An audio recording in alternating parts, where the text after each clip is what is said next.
Buenas tardes, Iglesia, qué bueno que te conectas el día de hoy. Vamos a empezar este momento de alabanza y adoración a nuestro Dios. Y yo te invito a que desde tu casa puedas exaltar el nombre de Dios Padre y puedas decirle con medio de esta alabanza las gracias que le das a Él por todas las cosas que Él nos ha dado en nuestra vida.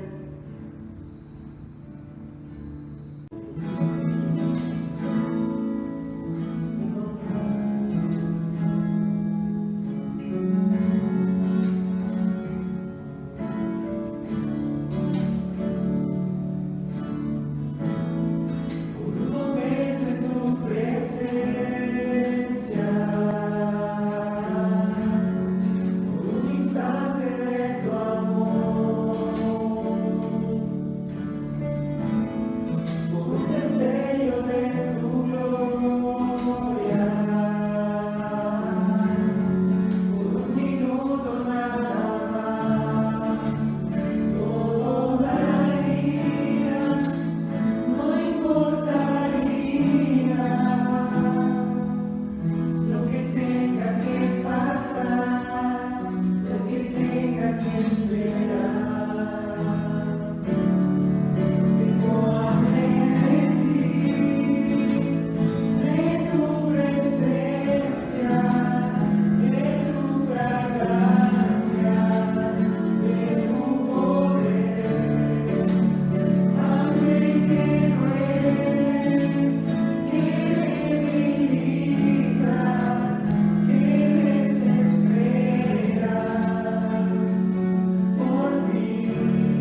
Dijo Jehová, es mi roca y mi fortaleza y mi libertador. Dios mío, fortaleza mía, en él confiaré. Mi escudo y el fuerte de mi salvación, mi alto refugio. Salvador mío, de violencia me libraste. Invocaré a Jehová, quien es digno de ser alabado, y seré salvo de mis enemigos. Hermano, tú y yo no alabamos y no exaltamos el nombre de Dios para que nos bendiga. Nosotros alabamos y exaltamos su nombre porque Él es digno de ser alabado, Él es digno de merecer toda gloria y toda honra y toda alabanza. Y yo te invito a que sigamos en ese momento de alabanza y adoración a nuestro Dios.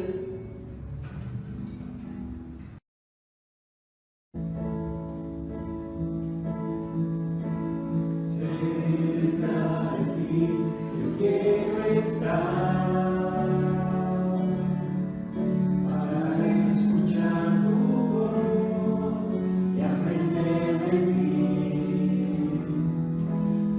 Ser un reflejo de tu amor.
¿Cómo están, hermanos? Dios les bendiga. En la palabra de Dios, Primera de Corintios 15, del 51 al 52, nos dice: He aquí, os digo un misterio. No todos dormiremos, pero todos seremos transformados.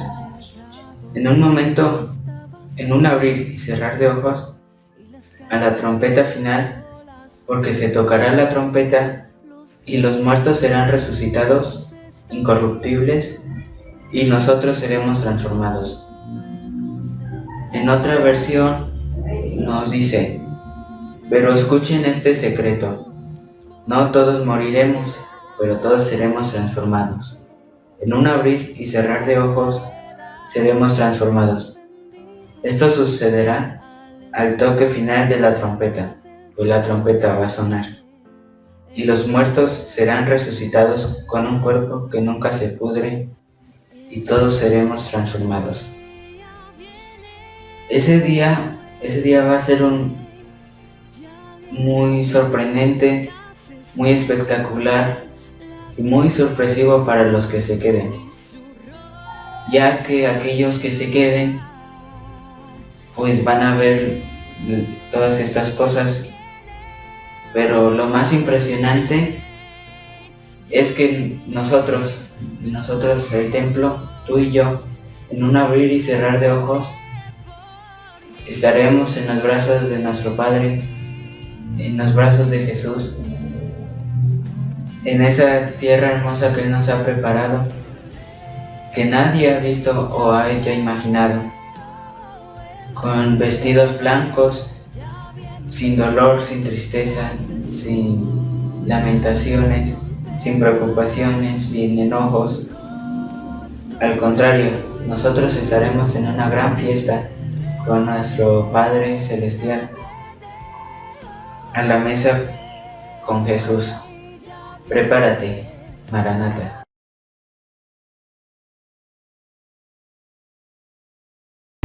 Terror, despair. The whole world watches in shock as millions of people disappear from the earth. Religious leaders, scholars, scientists are meeting to try to figure out what to do in this global phenomenon. They will be meeting later this week to discuss this further. What the hell? ¿Dónde fueron esas personas?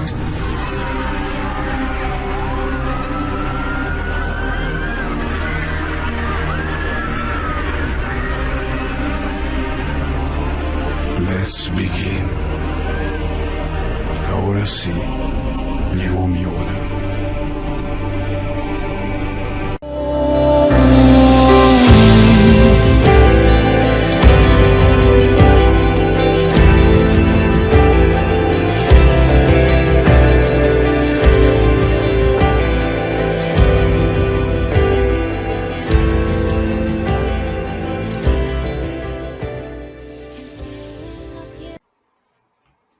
¿Qué tal, jóvenes? Es realmente un gusto el poder enviarles un mensaje por este medio, el que pueda yo compartir con ustedes un mensaje, una porción específicamente de la palabra del Señor, que podamos aprender juntos, que podamos estar con la disposición realmente de aprender de la palabra del Señor. Ciertamente la Semana de la Juventud es un evento que se lleva a cabo desde hace ya algunos años, pero es bueno saber que a pesar de todas las circunstancias se pueda llevar a cabo este año, pero quisiera que no lo vean simplemente como un evento más, sino que realmente puedan entender el trasfondo que tiene la Semana de la Juventud, el propósito inicial, que no es un propósito de este año, es un propósito que se planteó desde ya más de una década, técnicamente cuando la congregación empezó a iniciar. Esta Semana de la Juventud también comenzó y muchos de los hermanos que ahora vemos ya con una familia ya grandes fueron los que iniciaron con este proceso de la Semana de la Juventud, y el propósito no es menos que el que los jóvenes puedan dar honra y gloria a Dios. Entonces quiero que tengan muy bien en mente eso, que esta semana no es para absolutamente otra cosa, sino es que para glorificar el nombre de Dios y que los jóvenes puedan realmente glorificar el nombre de Dios. Esa es la única razón de este proceso, de este evento, de este tiempo. Entonces es para mí realmente un honor el que podamos tener este momento, que podamos llevar a cabo este evento.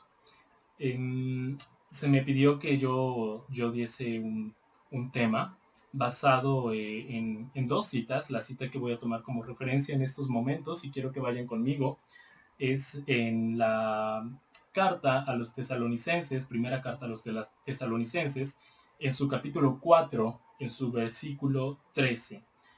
Esta es una porción que creo ahorita es bastante estudiada, que es una parte bastante predicada, que es una parte o una porción bíblica que es bastante utilizada de forma mediática, aún por la comunidad cristiana. Sin embargo, yo quiero que realmente en este momento podamos tocar y ver el trasfondo y el propósito de esta porción bíblica, que vamos a notar que no es en ningún momento el tratar de calcular de alguna forma la venida del Señor, ¿ok? Entonces eso no es el propósito de esta porción, al menos yo no le voy a dar ese propósito, y sobre todas las cosas quiero que oremos realmente en estos momentos para que el Señor sea el que cada uno de nosotros nos pueda hablar. Padre Celestial, Señor, tú sabes todas las cosas, tú sabes, Señor, que en estos momentos no tenemos la posibilidad de estar juntos, Señor, ni siquiera de forma, Señor, espacial, sino aún temporal, Señor, estamos distanciados. Sin embargo, tú eres uno, Señor, tú eres infinito en gracia, infinito en poder, Señor, e infinito en misericordia. Padre, yo te pido en tu nombre santo que tú me ayudes en este momento, Señor, a poder hablar, Señor, de ti, que pueda yo hablar un mensaje a los jóvenes a pesar de la distancia espacial y temporal, Padre, que pueda haber entre nosotros, pero tú eres uno, Señor, y a ti, Señor, ni el espacio ni el tiempo te hacen justicia, Señor. Tú estás sobre todas las cosas, estás sobre tu creación, Padre, y tú sé glorificado en su momento debido por este mensaje, Señor. Yo te pongo en tus manos este mensaje, te pongo en tus manos, Señor, la vida de cada uno de los jóvenes. Tú guárdalos, protégelos. Tú, Señor, ten un encuentro con ellos. Tú simplemente revélate a ellos, Padre, que tú simplemente puedas mostrarte a ellos, y que sea tu infinita gracia, Padre, la que puedas salvar a cada uno de estos jóvenes, Señor, que no sea ninguno de nosotros intentando salvarlos, Padre, sino que sea solamente tu infinita gracia, que ellos no conozcan al Señor por medio de nosotros, sino que cada uno de ellos, Padre, puedan conocerte a ti, Señor, de una manera personal. Y esa es una promesa que tú diste, que llegaría el tiempo en que, Padre, ninguna persona tendría que decirle a su hermano, conoce al Señor, pues tú mismo te revelarías a cada uno de nosotros de forma personal, Padre. Yo te pido y te pongo en tus manos este mensaje, te pongo en tus manos esta porción bíblica, pero te pongo en tus manos nuestros corazones. Pues ayúdanos, tú guárdanos, Padre. Ayúdanos a través de las circunstancias, ayúdanos a través, Señor, de la crisis. Ayúdanos, Padre, a poderte entender y a honrar tu santo y tu poderoso nombre. En el nombre de tu Hijo amado Cristo Jesús, Señor. Amén. Muy bien, como mencionaba, es la primera carta a los tesalonicenses, capítulo 4, versículos 13. Vamos a dar lectura. Dice: tampoco queremos, hermanos, que ignoréis acerca de los que duermen, para que no os entristezcáis como los otros que no tienen esperanza. Porque si creemos que Jesús murió y resucitó, así también traerá Dios con Jesús a los que durmieron en él. Por lo cual os decimos esto en palabra del Señor, que nosotros que vivimos, que habremos quedado hasta la venida del Señor, no precederemos a los que durmieron, porque el Señor mismo, con voz de mando, con voz de arcángel y con trompeta de Dios, descenderá del cielo, y los muertos en Cristo resucitarán primero. Luego nosotros, los que vivimos, los que hayamos quedado, seremos arrebatados juntamente al Señor en el aire, y así estaremos siempre con el Señor. Por tanto, alentaos los unos a los otros con estas palabras. Pero acerca de los tiempos y de ocasiones no tenéis necesidad, hermanos, de que yo os escriba. Porque vosotros sabéis perfectamente que el día del Señor vendrá así como ladrón en la noche, que cuando digan paz y seguridad, entonces vendrá sobre ellos destrucción repentina como los dolores a la mujer encinta, y no escaparán. Mas vosotros, hermanos, no estéis en tinieblas para que aquel día os sorprenda como ladrón, porque todos vosotros sois hijos de luz e hijos del día, no somos de la noche ni de las tinieblas. Por tanto, no durmamos como los demás, sino velemos y seamos sobrios. Pues los que duermen de noche duermen, y los que embriagan de noche se embriagan. Pero nosotros que somos del día, Seamos sobrios, habiéndonos vestido con la coraza de la fe y del amor y con la esperanza de la salvación como yelmo.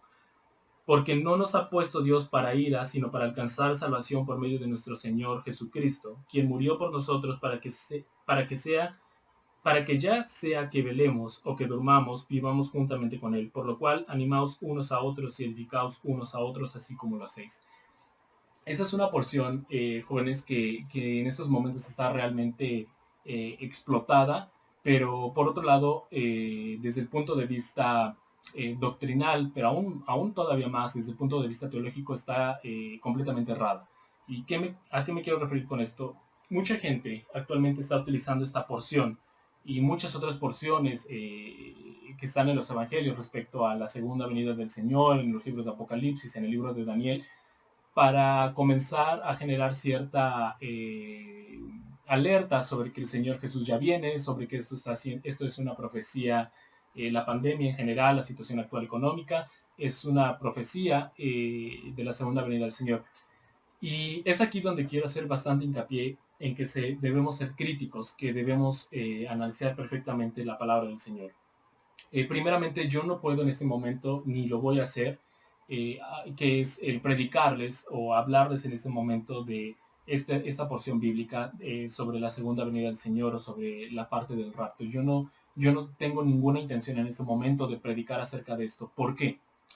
Porque no creo que alguien en la tierra pueda decir con completa seguridad que todo lo que estamos pasando es una señal de que el Señor ya viene en su segunda venida, que viene por la iglesia, o que viene ya la parte de los sellos, o que viene la gran tribulación, que técnicamente es la parte de los sellos, o cualquier otra situación profética que está dentro de la Biblia. Ahora, no quiero decir con esto que el Señor no está revelando a algunas personas,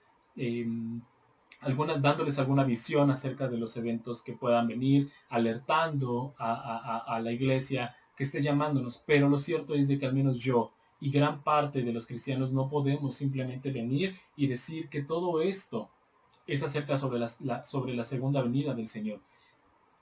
¿Por qué es necesario hacer esta aclaración? Porque lo más importante que quiero que entiendan ustedes y que entienda en general la iglesia es de que no importa realmente intentar calcular cuándo va a ser la venida del Señor. No es realmente importante el intentar tener un momento exacto. De hecho, ni siquiera es escrituralmente correcto intentarlo, porque la palabra del Señor dice, y el mismo Señor Jesús lo dijo, que absolutamente nadie sabe el momento en que esto pasará. Y de hecho esta misma porción nos dice, porque sabéis perfectamente que el día del Señor vendrá así como ladrón en la noche. Entonces, lo que nos está diciendo con todas estas figuras lingüísticas, figuras literarias, de vendrá como ladrón en la noche, que será como un relámpago, que cruzará el cielo, simplemente lo que nos está diciendo es que es un evento completamente repentino. Ni siquiera nos está hablando de si va a durar en un abrir y cerrar de ojos, como en algunas películas normalmente se planteaba, ¿no? Que venía el rapto y que la gente técnicamente desaparecía en un instante. Como si ellos fueran a consumirse de alguna manera. Ciertamente no lo sabemos. Y esta es la primera parte que quiero que quede clara. Sobre la segunda venida del Señor no vamos a saber absolutamente todo. No vamos a saber absolutamente todo sobre la segunda venida del Señor hasta que ésta ocurra. No vamos a saber si va a ser antes de la tribulación o posterior a la tribulación, si la iglesia va a pasar por la tribulación o no va a pasar por la tribulación. Y es que esta es la parte más importante, que todos los textos que nos hablan sobre la segunda venida del Señor no quieren enfatizar que la iglesia debe estar preocupada analizando y sacando deducciones sobre la segunda venida del Señor. ¿Saben por qué? Porque durante cientos, literalmente cientos de años esto se ha hecho. Y mucha gente ha terminado decepcionada porque el Señor no ha regresado. Y no estoy diciendo con esto que esto no es una señal. Como mencioné antes, absolutamente yo no sé si esto es una señal de que el Señor ya viene por su iglesia. ¿Por qué? Porque han ocurrido otras pandemias. De hecho, han ocurrido pandemias más graves que esta en la antigüedad. Y no quiero ser frío o sonar frío en que menosprecio a las personas que ya han padecido por esta enfermedad, pero lo cierto es de que si hablamos de magnitud, han ocurrido pandemias en la historia del hombre mucho más, con mayor mortalidad, con mayor virulencia, con mayor capacidad de contagio que la que estamos sufriendo ahora. Entonces, la pregunta aquí es, entonces, ¿qué nos están diciendo todas estas porciones que hablan sobre la segunda venida del Señor? Si notan algo, si notan realmente todo el texto y no nos dejamos simplemente fascinar por un morbo que la mayoría de los cristianos tienen, que es, entonces va a haber granizo y va a haber fuego, o va a haber esto, va a haber el otro, y va a haber guerra, y mira, ya en Irak está pasando esto, y mira, en Irán ya está pasando esto, y China ya está preparando armas, o Estados Unidos está preparando para la guerra. Lejos de eso, lo más importante de todos estos textos, si lo analizan, es simplemente la parte final, es lo importante. Las partes anteriores, siempre que el Señor Jesús habló sobre las señales antes del fin, simplemente los dio como un proceso, como una explicación para que cada uno de sus discípulos pudiese entender que iban a venir una serie de sucesos desafortunados, dolorosos, crueles. Pero en ningún momento se puso a detallar, va a ser una guerra entre Occidente y Oriente y en un país futuro que se va a llamar Estados Unidos y en otro que va a ser China. El Señor Jesús no tenía ese propósito. Siempre finalizó con esto, pero ustedes no saben la hora en que esto pasará, por lo tanto estén alerta. Donde estén los cuervos, ahí está el cadáver. Y cuando vean que la higuera ya tiene las hojas, etc. Y lo mismo vemos en esta porción bíblica.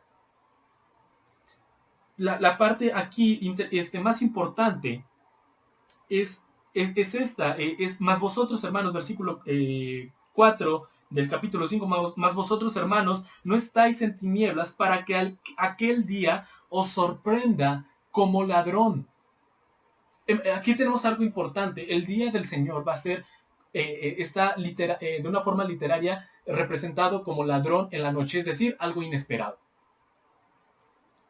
Mas vosotros, hermanos, no estáis en tinieblas para que aquel día os sorprenda como ladrón. Entonces, lo importante aquí es, ese día será como una sorpresa, como algo inesperado, pero ustedes no deben verlo o pasarlo como una sorpresa o como algo inesperado. Esa es la parte más importante. Y para esto quiero darles un pequeño testimonio que yo tengo. Hace un tiempo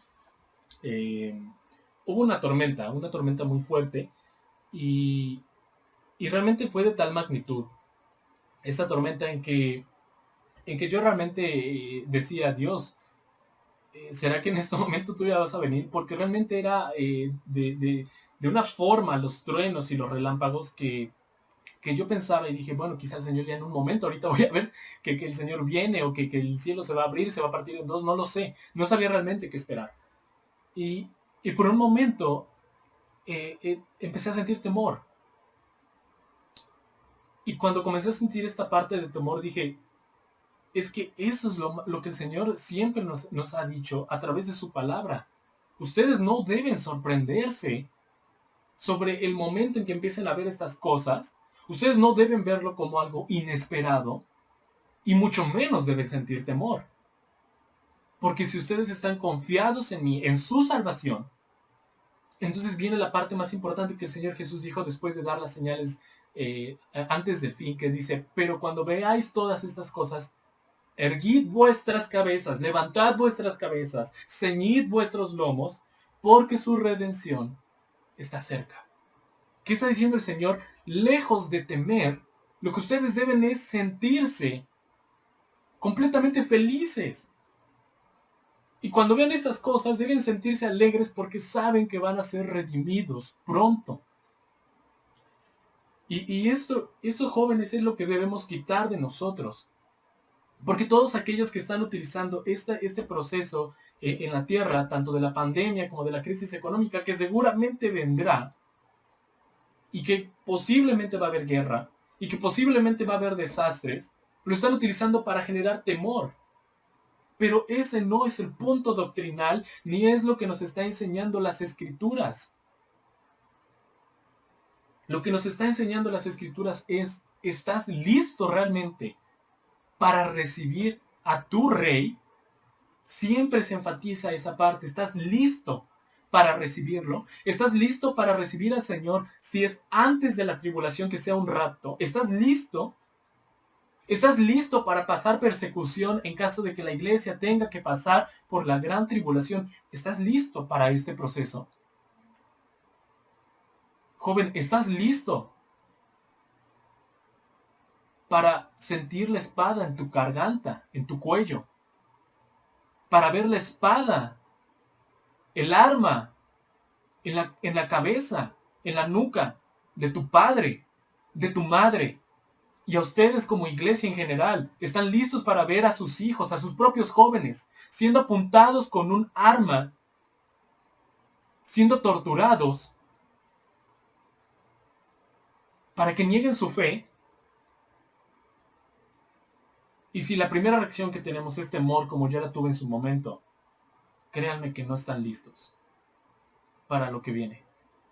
Y pidan al Señor que esto no sean las señales de su segunda venida, porque entonces estamos hablando que la iglesia no está lista.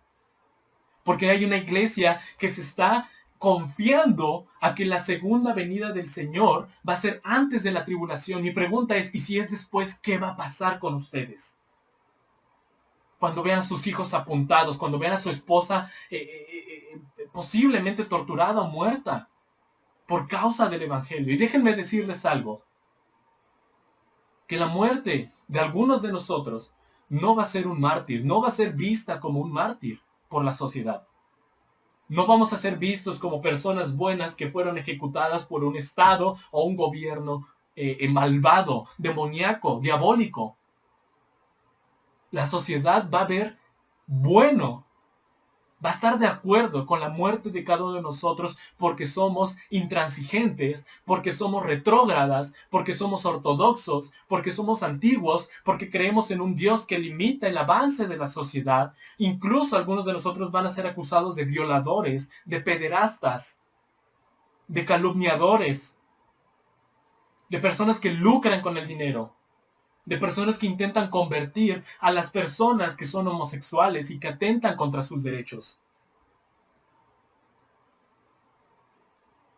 Para Dios nuestra muerte, nuestra posible muerte, va a ser un acto de fe. Pero para la sociedad y el mundo actual no va a ser visto así, jóvenes. Mi pregunta es, ¿están listos para esto? ¿Están listos realmente para poder pasar por estas cosas? ¿O simplemente se están fascinando con noticias completamente amarillistas dentro de la comunidad cristiana que intentan decir, la segunda venida del Señor y mira lo que está pasando? Y completamente noticias fuera de lugar cuando lo que debería estarse predicando es, iglesia, ¿estás siendo santa para tu Dios? ¿A mí qué me importa? ¿Qué me importa lo que pueda pasar mañana? A mí lo que me importa es que cuando venga el Señor tenga la capacidad, al menos, de presentarme ante Él y decir, Señor, con todos mis pecados y toda mi maldad, pero temo a tu nombre e intenté temer toda mi vida a tu nombre. Y aborrezco mi pecado y las veces que te fallé en esta tierra. Y si tu gracia es grande conmigo, aquí estoy y sálvame. Y estoy confiado en la gracia del Señor. Mi meta no es intentar descubrir en qué momento el Señor vendrá. Mi meta es poderme presentar ante el Señor y ser justificado por su gracia, creer en su palabra y vivir en santidad. Pasamos de predicaciones antes de esta pandemia, generalmente relacionadas con el dinero, la prosperidad. Actualmente también vemos ese tipo de predicaciones ahora, pero enfocadas a que la iglesia no vaya a pasar por hambruna, que la iglesia no vaya a pasar por problemas económicos. Y Dios en su gracia esperemos no sea así, pero sí, porque el mismo Señor Jesús nos lo dijo, que muchos de nosotros iremos ante los juzgados, que seremos despojados de nuestras cosas, que pasaremos gran persecución y gran carestía. Entonces, estamos completamente predicando otras cosas. Debemos centrarnos en la santidad y la obediencia de la iglesia. ¿Cómo es esto? Y para esto quiero que nos centremos, tomando esta parte bíblica y todo lo que en este momento he comentado, acerca de una porción, escritural. Está en el libro de Lucas. Es el momento en el que un joven rico se le acerca al Señor Jesús y quiere seguirlo. Y realmente creo que esto se ajusta a ustedes, jóvenes. En su momento, yo aprendí de esa porción. Y este momento también ha llegado a que ustedes aprendan de esta porción. Lucas, capítulo 18, versículo 18. Haremos una lectura general para tener el panorama. Dice, un hombre principal le preguntó diciendo, Maestro bueno, ¿qué haré para heredar la vida eterna? Jesús le dijo, ¿por qué me llamas bueno? Ninguno hay bueno, sino solo Dios. Los mandamientos sabes, no adulterarás, no matarás, no hurtarás, no dirás falso testimonio, honra a tu padre y a tu madre. Él dijo, todo esto lo he guardado desde mi juventud. Jesús oyendo esto le dijo, aún te falta una cosa. Vende todo lo que tienes y dalo a los pobres, y tendrás tesoros en el cielo. Luego ven y sígueme. Entonces él, oyendo esto, se sintió muy triste, porque era muy rico. Al ver Jesús que había entristecido mucho, dijo, cuán difícilmente entrarán en el reino de Dios los que tienen riquezas, porque es más fácil pasar un camello por el ojo de una aguja que entrar un rico en el reino de Dios. Y los que oyeron esto dijeron, ¿quién pues podrá salvarse? Él les dijo, lo que es imposible para los hombres es posible para Dios. Entonces Pedro dijo, he aquí nosotros hemos dejado nuestras posesiones y te hemos seguido. Y él les dijo, de cierto os digo que no hay nadie que haya dejado casa, o padres, o hermanos, o mujer, o hijos por el reino de Dios, que no haya de recibir mucho más en este tiempo y en el siglo venidero, la vida eterna.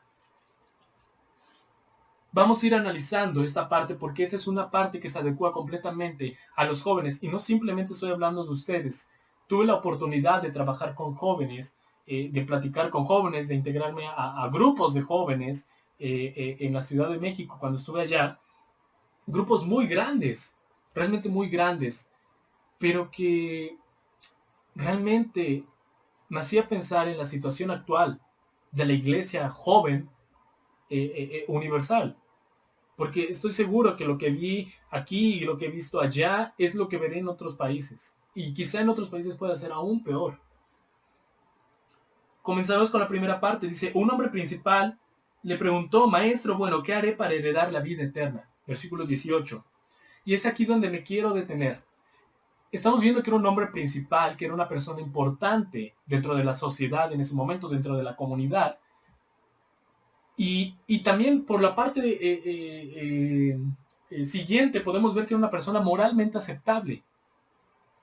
Sin embargo, quiero que noten la pregunta, ¿qué haré para heredar la vida eterna? Este hombre cumplía con la ley, pero no estaba ni cerca de saber si era salvo. Y es que cuando leo esta parte, cuando yo leí esta parte, y tomando en cuenta lo que yo les había comentado de ese momento que tuve, realmente en su momento dije, es que este joven tenía técnicamente o pasaba por lo mismo que yo. Había guardado la ley, había guardado la mayoría de los mandamientos, había honrado, no había adulterado, nunca había asesinado. Moralmente, desde niño fui criado en la iglesia y no sabía realmente si era salvo. ¿Qué haré para heredar la vida eterna? La ley no es suficiente para salvar. La reputación no es suficiente para salvar. Déjenme decirle algo, jóvenes. A veces creemos que porque como los demás en la iglesia nos ven como una persona correcta, creen que somos salvos, pero eso no es cierto. Podemos tener tantas dudas sobre nuestra salvación. O podemos creer incluso que somos salvos y no es así. Los pastores pueden creer que somos salvos y no es así. De ahí la parte en que el salmista, no solamente David, sino todos los demás salmistas, una y otra vez en cada uno de las oraciones y cada uno de los cánticos, exclamaban muchas veces y decían: Señor, tú examina mi corazón. Tú, Señor, examina mi corazón. Yo puedo mentirme. Y yo puedo mentirle a los demás y dar una imagen completamente errada de mí. Pero tú examina mi corazón. No sé si soy salvo. Jesús contesta. En su versículo 19 técnicamente el Señor hace una alusión a glorificar el nombre del Padre antes de que glorificarse a sí mismo. Y continúa, y quiero que noten aquí, dice, los mandamientos sabes: no adulterarás, no matarás, no hurtarás, no dirás falso testimonio, honra a tu padre y a tu madre. Quiero que noten todos los mandamientos que cita el Señor Jesús. Cada uno de los mandamientos que cita el Señor Jesús son mandamientos que tienen que ver con nuestra relación con los demás. No adulterarás tiene que ver con mi relación con los demás. No matarás tiene que ver con mi relación con los demás. No hurtarás tiene que ver con las posesiones y mi relación con los demás. No dirás falso testimonio tiene que ver con mi relación con los demás. Honra a tu padre y a tu madre tiene que ver relación con mis padres, que es con los demás. Y él contesta en el versículo siguiente: todo esto lo he guardado desde mi juventud. Y esta es la parte que quiero que entiendan, jóvenes. Y quiero que realmente pueda impactarles y que realmente puedan entender sus cabezas.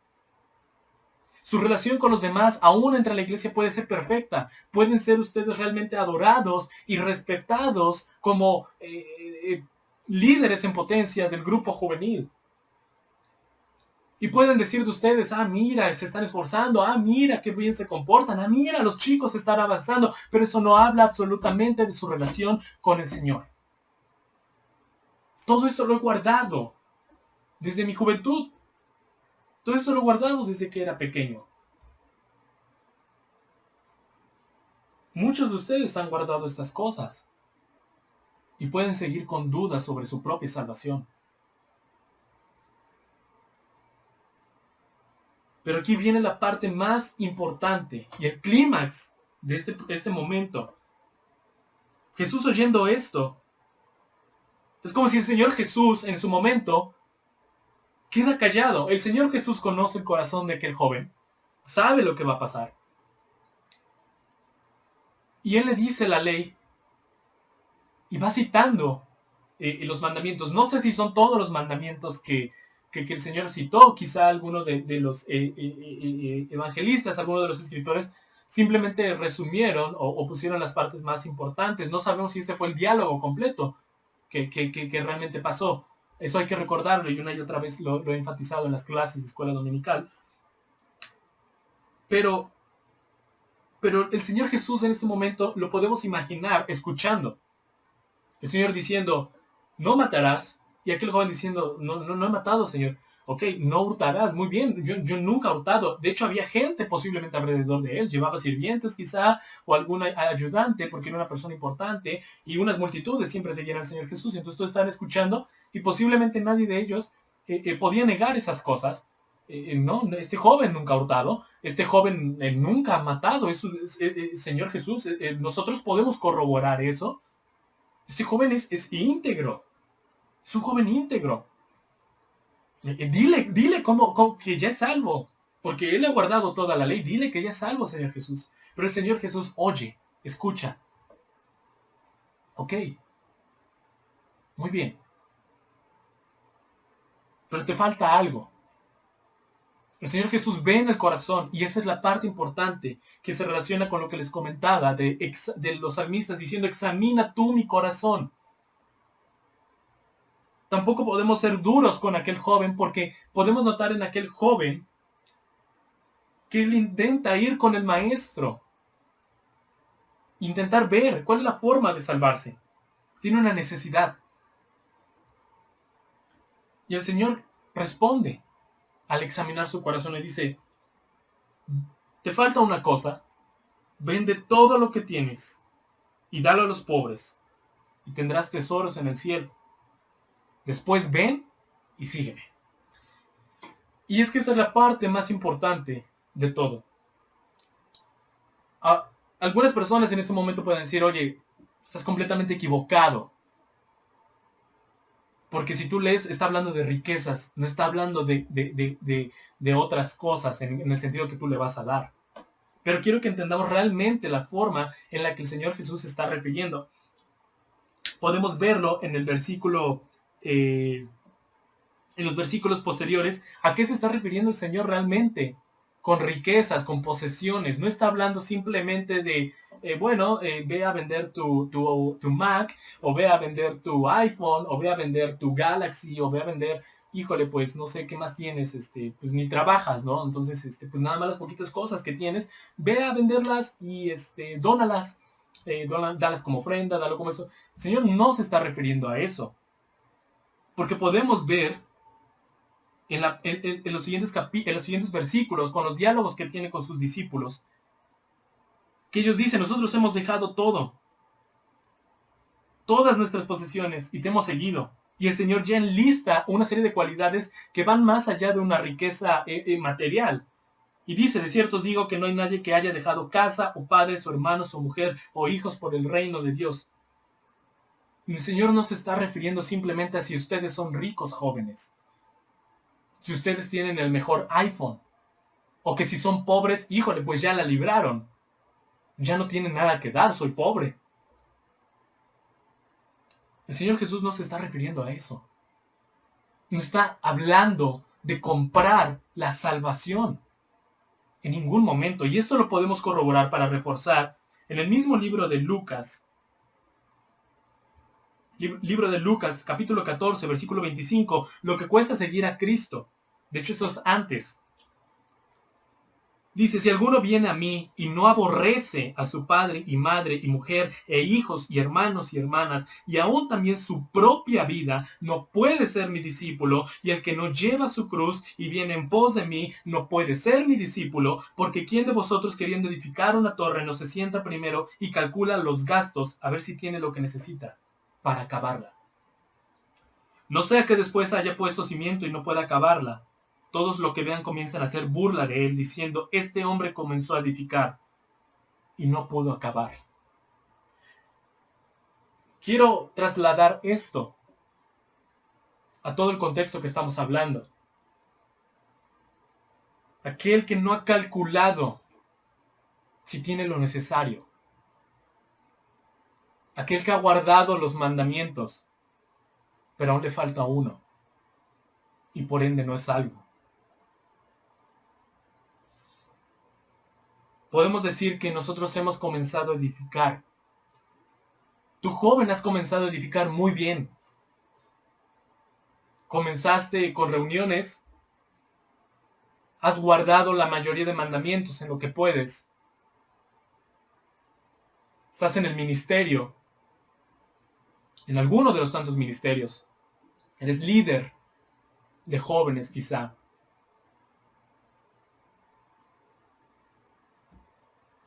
Pero la pregunta es, ¿tienes lo necesario para acabar de edificar? Aún te falta. Porque quiero que noten que este joven tenía muchas buenas cualidades. No era un fariseo. No era parte del Sanedrín. No era un romano pagano. No era un samaritano que se juntó con gente extranjera. Y por eso era repudiado por el pueblo judío. No era un recaudador de impuestos. Era una persona respetada, no solo por su poder, sino moralmente, en su comunidad. Y no era salvo. Y no era capaz de ser llamado discípulo del Señor. Y es ahí donde quiero que haga énfasis este mensaje a cada uno de ustedes. No me importa. A mí, ni al Señor le va a importar que ustedes participen en algún ministerio,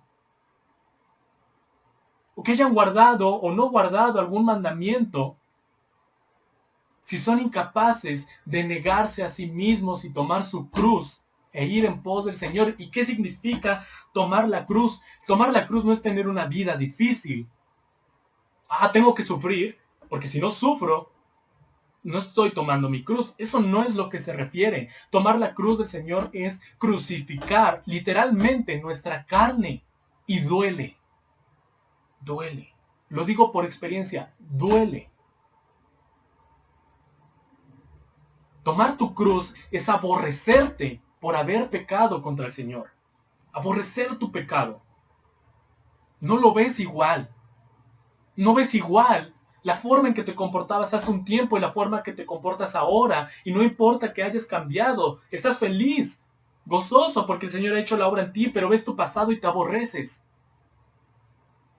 Y con todas las cosas que haces, y no importa si tu ministerio es grande o pequeño, o si haces esto o haces el otro, no importa si te fuiste a China de misionero, te fuiste a Perú, o no importa si te fuiste a Oaxaca o a Chiapas, o simplemente trabajas aquí, no importa, porque la forma en que te concibes es como un siervo completamente inútil, y deseas hacer más para el Señor. No basta. Te niegas a ti mismo. Entonces no estamos hablando de una religión o una cultura, una semana de la juventud. Estamos hablando de doctrina. Estamos hablando de santidad. No me importa si algún día llegas con una camisa cristiana o publicas cosas en Facebook cristianas o tu estado es algún versículo de la Biblia. A mí no me habla nada absolutamente de ti. Sí, bueno, quizá por estar en un grupo de jóvenes nos sintamos moralmente mejor. Bueno, yo no soy como los de allá afuera, yo no bebo, yo no mato, no ando en pandillas o en algún cártel.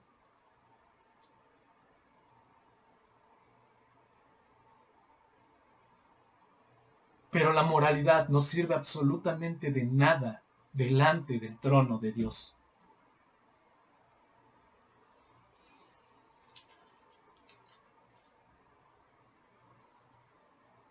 Esta semana de la juventud es de gran bendición, jóvenes. Pero es de gran bendición si ustedes son capaces de entender el propósito de la semana de la juventud. Que no es más que tengan una relación con Dios. El propósito de la iglesia, el propósito del grupo de jóvenes no es que ustedes se conozcan.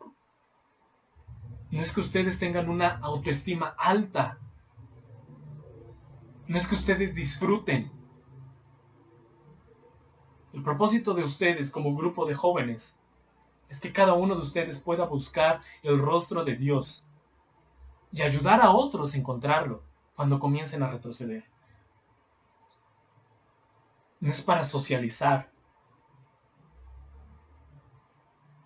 Es para crecer en santidad. Eres capaz de negarte a ti mismo e ir en pos del Señor, de quitar del primer lugar a tu mamá, a tu papá, a tus futuros hijos, a tu novia.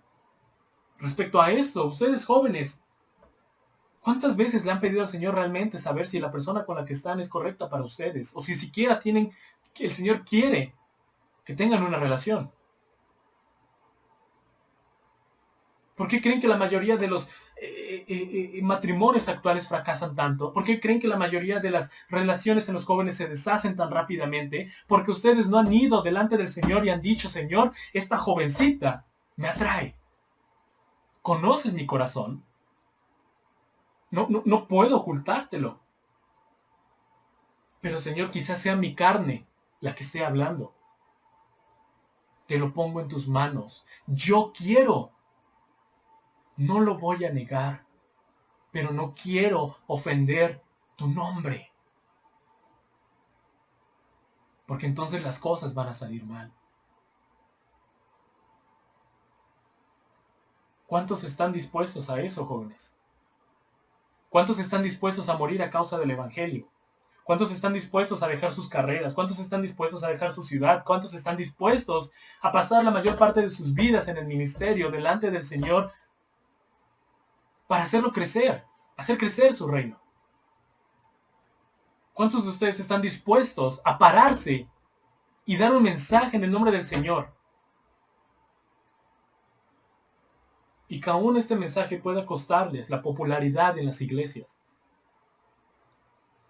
Actualmente muchas personas quieren predicar,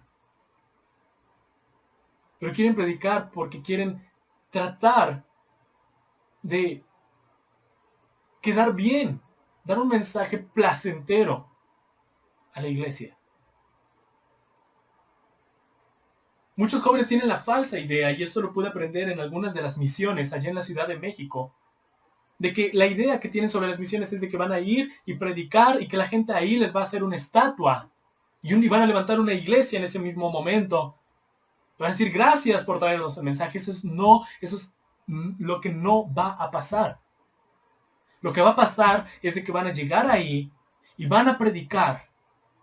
Y van a llegar a cualquier país y van a predicar y en algún momento las personas van a decir que ustedes no tienen el derecho de hablarles de esa manera, que no tienen el derecho de decirles las cosas que están mal en ellos, que no tienen derecho a venir a hablar a imponer su religión y su doctrina sobre ellos, y algunos de ustedes los van a agarrar a golpes y los van a sacar a patadas de la colonia, de la comunidad, donde quiera que estén. Y va a requerir más allá de simplemente guardar algunos mandamientos, que ustedes se levanten, tomen sus panfletos y regresen a predicar el evangelio a esas personas.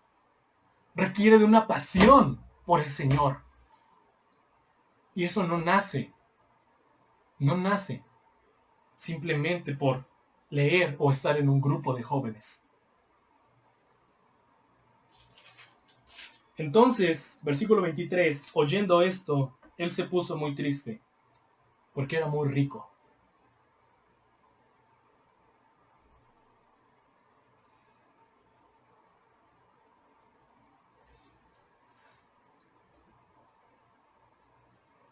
La situación que nos está tocando no es fácil, ni lo va a ser. Si el Señor viene pronto, quiero decirles que esto va a empeorar. No para la sociedad. La sociedad va a salir adelante, pero ofendiendo el nombre de Dios. De hecho, la misma porción en Tesalonicenses y en muchos otros versículos dice, cuando haya paz y seguridad, entonces vendrá la destrucción. Eso dice 1 Tesalonicenses, pero también lo dice el Señor Jesús. Y cuando vean que se dice de paz, huyan. Tengan cuidado, porque vendrán tiempos difíciles para ustedes.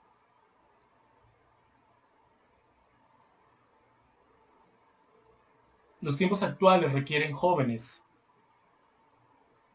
que no les importa quedar bien con el ministerio. Se requiere jóvenes que no les importa quedar bien con los demás.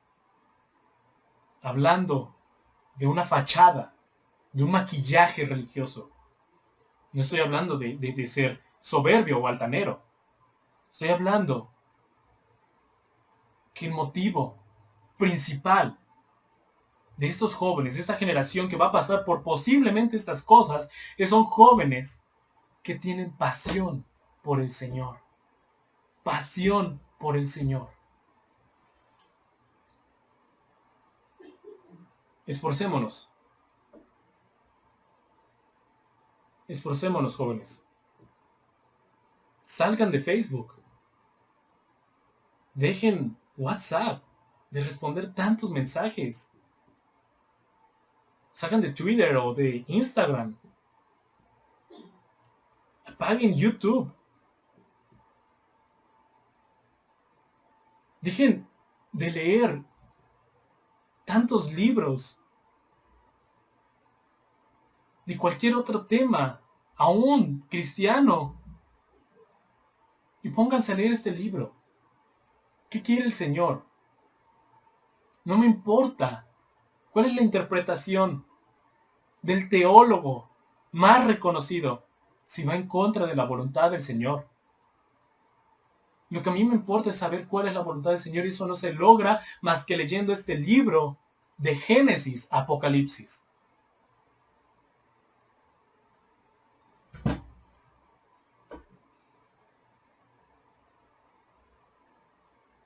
Yo creo que el Señor tiene un remanente guardado, jóvenes, y que el nombre de Dios va a ser glorificado.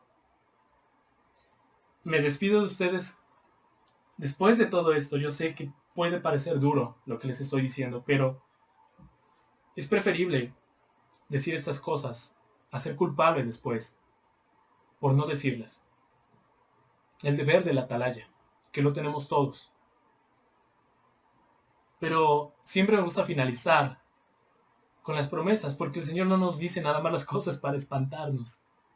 No nos dice, los van a perseguir simplemente para que, ¿qué va a pasar con nosotros? Y vendrán pestes y vendrán enfermedades. El Señor siempre da promesas. Y la promesa que se da en esta porción bíblica, Lucas, versículo 29, su capítulo 18. De cierto os digo que no hay nadie que haya dejado casa, o padres, o hermanos, o mujer, o hijos, por el reino de Dios, que no haya de recibir mucho más en este tiempo, y en el siglo venidero, la vida eterna. Dios les bendiga, jóvenes.